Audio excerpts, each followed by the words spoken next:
ભાઈ માવ બનાવીને એ બાપુ કેટલા દિવસે મારું ટ્રેક્ટર હલવાડી રાખ્યું છે, કરી દેવાનું તો કરી દો ને, હું બીજે કરાવી લઉં છું. મારી રીતના લબડાવાનો ધંધા રહ્યો જ. એવું નથી ભાઈ, હમણાં હું 3-4 દીથી બહાર ગયો હતો પણ આપડા બે શીખાવ કારીગર ઘૂઘરા જેવા થઈ ગયા છે. છતાંય તમને એવું લાગે ને તો હું જોતો હોઉં, બસ ક્યાંય છે દેખાતા નથી.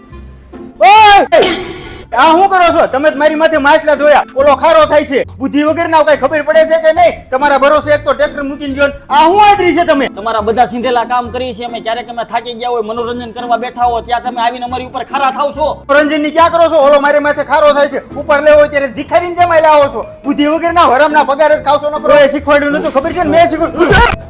ઓય એલા હું કર્યું તે? ઓય મરી ગયા. મર્યા નથી, ખાલી 2 પાન જ થયા છે. અરે જોતો ખરા, કાનમાંથી લોહી નીકળી ગયું. આ બાપુ, આ બાપુ, આ બાપુ. તો કોકનો ફોન આવ્યો. તું ઉપાડ, હું નહીં ઉપાડું, તું ઉપાડ. બાપુને કઈક થઈ ગયું છે, સટકીને માથું અથોડા આર્યા લાગ્યું છે. તમે ખાયો કા ઘરે જાવો. બાપુ, બાપુ મારા વેકી ગયા ગયા.